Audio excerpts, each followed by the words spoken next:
Aprovechando que estamos en tiempos de Eurocopa y de Copa América, hoy os vengo a hablar de una historia que tiene que ver con la fundación del Cádiz y con el primer Mundial de Fútbol, el de Uruguay, en 1930.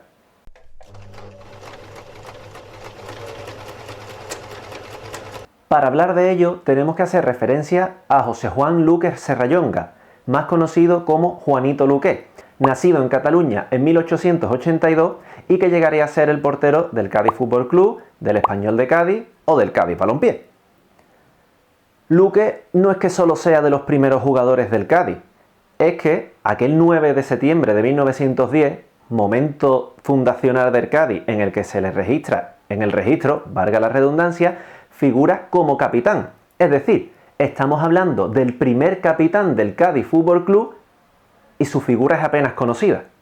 En 1915 el Sevilla lo ficha y ya empieza a ser un portero de reconocido renombre, tanto que volverá a Cádiz y consigue que el mismísimo Zamora participe en un partido benéfico en el campo de Ana de Villa defendiendo los colores del Español Fútbol Club. Tras su retirada se marcha a México y ahí es donde entra en juego el primer mundial de la historia. Juanito Luque sería el primer seleccionador que lleva al primer combinado mexicano al primer mundial de la historia. Pero es que hablando de primero y primero, hay un dato mucho más relevante, y es que va a disputar el primer partido del primer mundial de fútbol. Es decir, estamos hablando de un auténtico pionero. Solo había dos entrenadores dirigiendo en ese momento el Francia-México. Él era uno de ellos.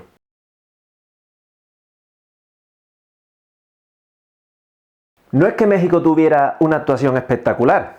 De hecho, no gana ni un partido, los pierde todos.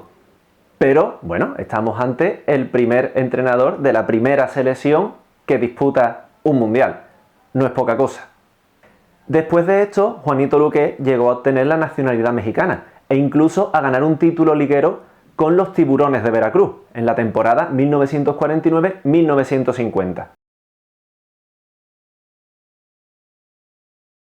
Personalmente creo que es muy bueno recordar a este tipo de figuras, ya no solo por ser los pioneros, sino porque fueron los que iniciaron y con su firma estamparon la posibilidad de que hoy en día disfrutemos o suframos al Cádiz Club de Fútbol. ¿Crees que sería necesario recordar más estas figuras o simplemente fue cuestión de azar que este particular jugador fuera en ese momento el que figurase como capitán?